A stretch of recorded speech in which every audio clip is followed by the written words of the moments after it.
criminality, genocide, viewing black people as animals, are then ascribed to each member of this entity. This is done by taking crimes committed or allegedly committed by members of this group recently or hundreds of years ago, and then attributing guilt to the group as a whole. The suggestion is then made that white people deserve to be punished, but because of the great powers of patience and forgiveness of black people, they have not yet been. However, if they continue with their crimes and racism against black people, and refuse to return that which they steal, which they stole, all bets are off the table. Mr. Malema, I'm giving you your speech, I'm showing you the glossary, I'm pointing out the tactic that you used. And at the heart of this tactic, something deeply sinister and deeply antithetical to the value of moderation, a value which is built into our Constitution. In Section 1 of our Constitution, it says that Africa is a nation founded on the value of moderation. The idea that we judge people on the content of their character, not the color of their skin. And what you do is you try and attribute guilt through groups. So instead of judging someone as an individual, what you do is you allocate blame to a group merely because they share the same melanin count, the same skin tone as other people, that they happen to look like other people. So you want to hold modern white South Africans liable for crimes committed by people hundreds of years ago who happen to look like them. And that's the sickness. That's the danger that you're doing. Is that you are trying to describe a whole group of people as criminals, murderers, land thieves, without any evidence that any of those individuals have committed those crimes.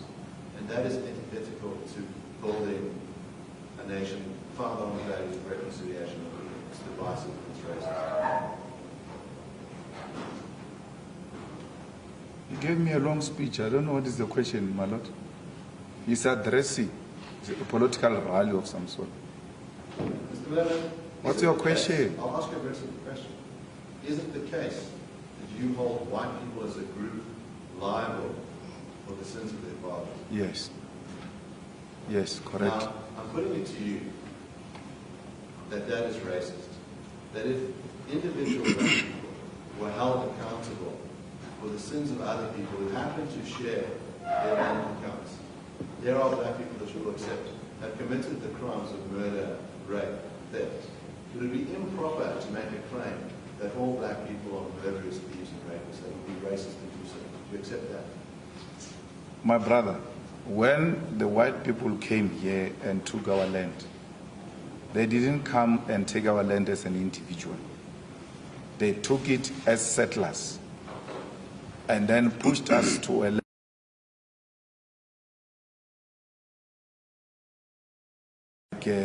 sardines.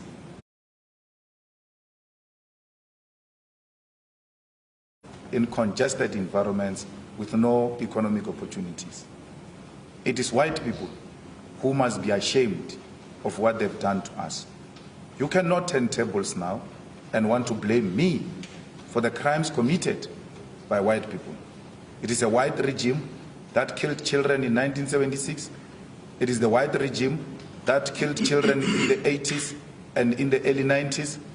It is white people who engaged in the wars of dispossession and forcefully took our land and our cows. Why can't you take responsibility? Why can't you for once just say sorry for the crimes we have committed against you? Why do you want to become victims when we are the biggest victims here? When we have lost everything? When we as black people remain a traumatized nation?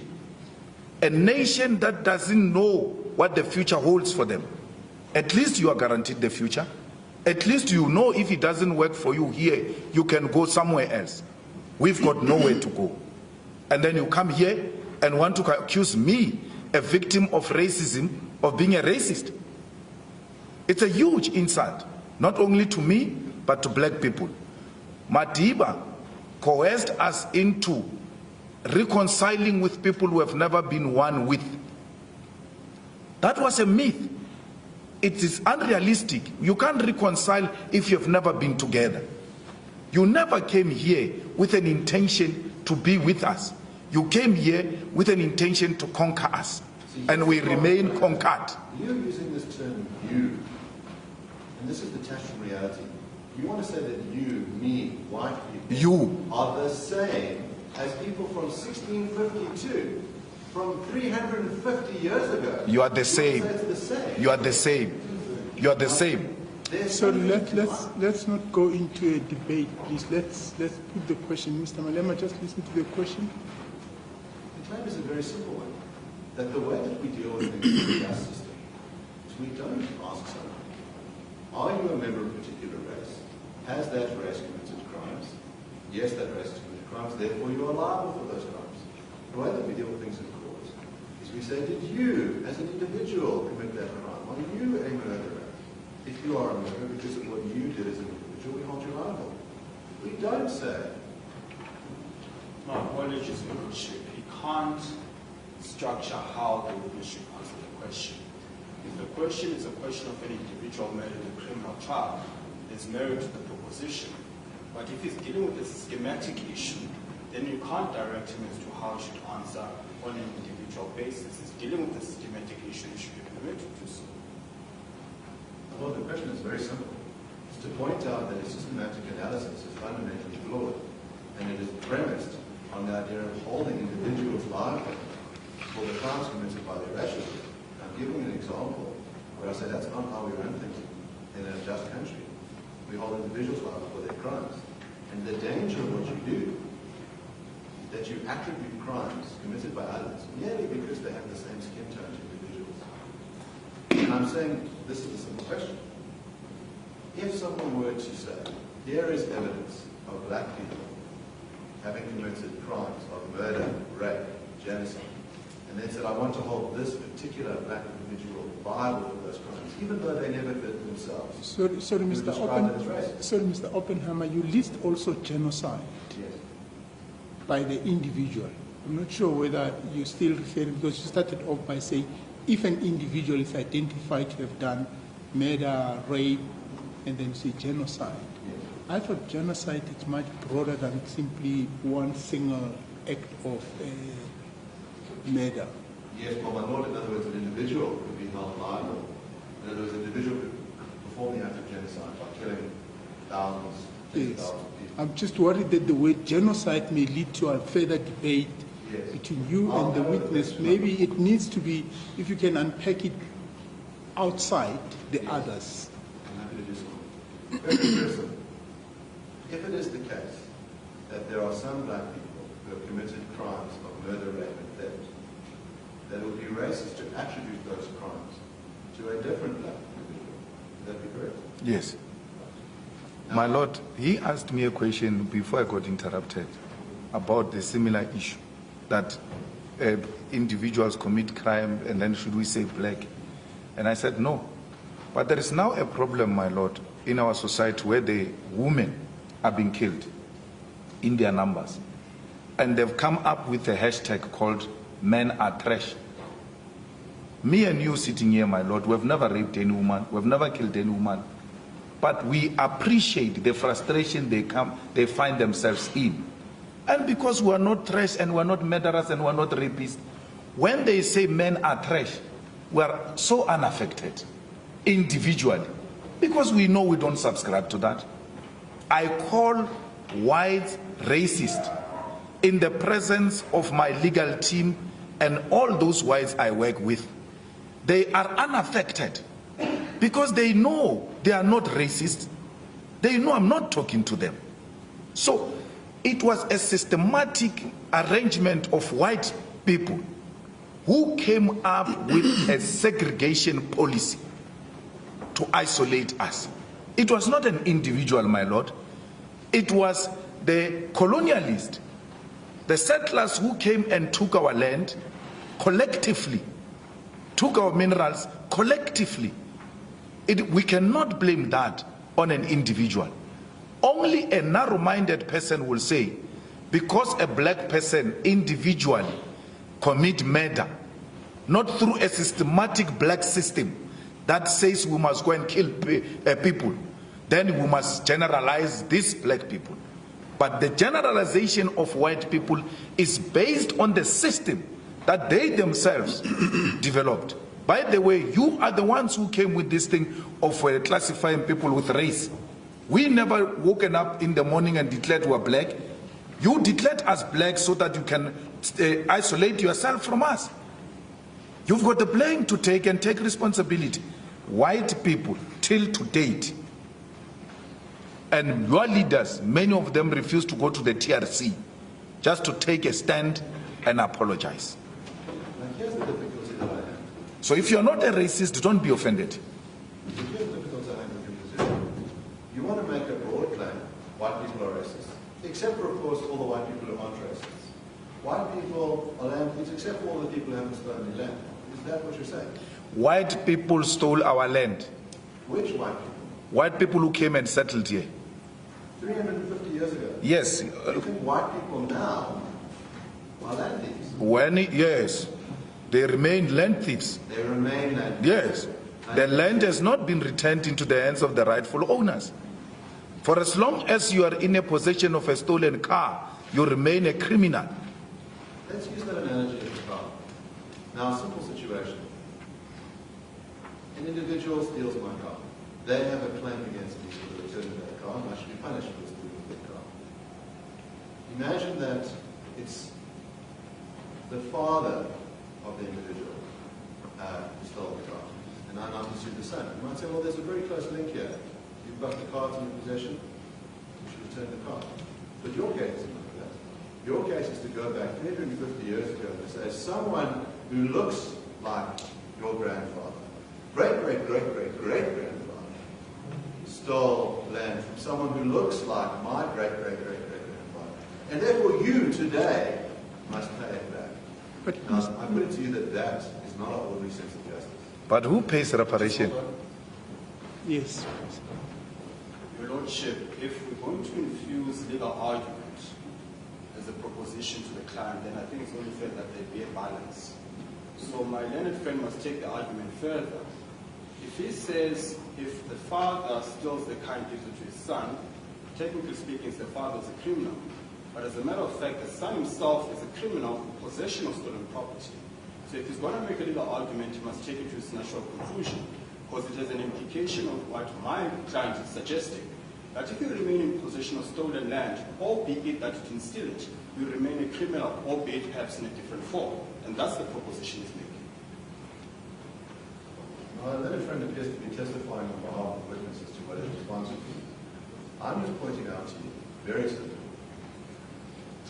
that what you're trying to do is attribute guilt across lines over 350 years, regardless of whether a particular piece of land was once dispossessed.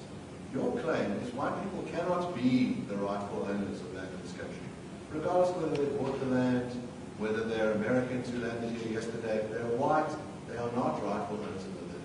And your claim is that the rightful owners of the land must be black people, regardless of whether they have any particular rights to their land. We have a restitution process in place in South Africa. And Mr. Woods has given some evidence on how that restitution process works. It's very simple. The Constitution says, after 1913, if you can show you were dispossessed, then you must either the land back, or you must receive restitution. In other words, in the form of financial compensation. And that process has been undergone. You are calling for something much more radical. In other words, instead of looking at the individual Mr. party, Oppenheimer, please put the question to the witness and let the witness reply. Yeah, I'm also Otherwise, lost. we're going to be here until next year. yes.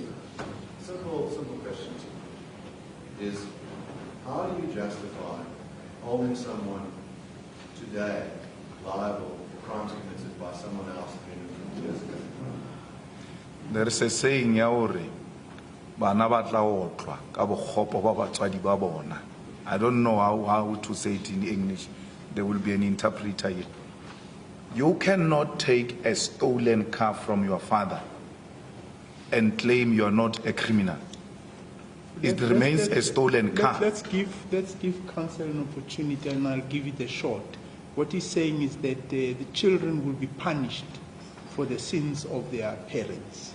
Yes. So when you steal a car and you pass over the stolen car to your children, it makes that child a criminal as well. because it's in possession of stolen goods, and that child passes that car or doesn't even pass that car, he sells that car to go and buy another car with the money of stolen goods, it remains a stolen good, the property you bought with the money stolen, got from a stolen goods. You are in possession of stolen property. Return it, please. Your parents have left you a very bad name, and don't blame it on us. But I asked a question earlier. Reparations are paid. Can I just stop you right there? Why I have the name that I have is that my grandparents fled Nazi Germany and sought refuge in South Africa in the 30s to avoid extermination. Now the witness has brought up my name, and I will use the opportunity to respond to I never brought your name. I never brought your name. Sorry, Mr. Oppenheimer, we can't get into debate with the witness. I've never brought your name. Perhaps I have a solution to this. The witness testified at least 3 times yesterday that when he says you, I'm talking about your client. 3 times. The second point is we get into a debate, and perhaps it's an opportune time for us to take the tea break as well. Yes, Mr. Oppenheimer? Yes, I want to ask to complete on this one. Are you completed on this question? Because I wouldn't want it to take further time after tea. Yes, well then let's finish the question. Yes. When you said your name, are you referring to my surname of Oppenheimer? You see, if he's going to be personal with me like that, I'm going to take a big issue. I've never brought Oppenheimer's name. I don't even know his name. I don't know. I've never, my Lord, called him by name. I've always referred to him as you, and I clarified it that I'm referring to a client. When you said your name, what are you referring to? What do you mean? You testified now, your name. Now, what are you referring to? Your name, Oppenheimer. No, I'm asking you, I'm giving you an opportunity to explain what it is you mean. You said your name. Explain what you mean. If I can assist your Lordship, yes. The witness today is struggling with the reference to your name. So the witness's testimony earlier was, your fathers, your parents have left you a bad name. Yes. And now witness perhaps now has context of what is meant, and perhaps can respond. Yes, my Lord, when I say your name, I mean them as white people. Your parents have left you a bad name. So that is the context I'm using it. So please, if you are going to be a legal representative, you are going to have to reduce yourself from this case as an individual. Remove your emotions and deal with me as a professional. Because if you are going to come to me as a personal person, individually, I will no longer look at you as a professional. I will decisively deal with you as an individual. Let's pause for a moment. I think we're going to take a tea break.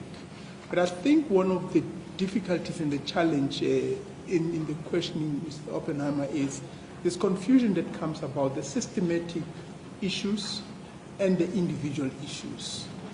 I think try and make sure that you stick to one of them at a particular time, because they keep coming backwards and forward. At one stage it was a systematic problem about dispossession, and then it then came to examples about stealing of motor vehicles by individuals. And I think that's where the whole confusion comes up, and then we end up in this whole debate. So try and make sure that you draw that distinction in your questions. Well, my point is that why this line of questioning is to show that what's being done is to hold individuals liable for the sins of their fathers, and I appreciate the clarity when he says your name, he means the bad name of white people, and he's not referring to myself. And I take that evidence as a respect. Okay. But my Lord, I was interrupted here on a point of reparations. We have seen countries paying reparations, generations way after those crimes were committed to those nations. The current generation taking responsibility for the sins committed by generations centuries ago. And that argument has never arisen, that no, why are you blaming us? Why are we the ones who are paying for the sins of our parents? So this matter that why are we paying for the sins of our parents or grandparents as the current generation is neither here nor there. You have inherited the debt and you shall pay the debt. I understand the position.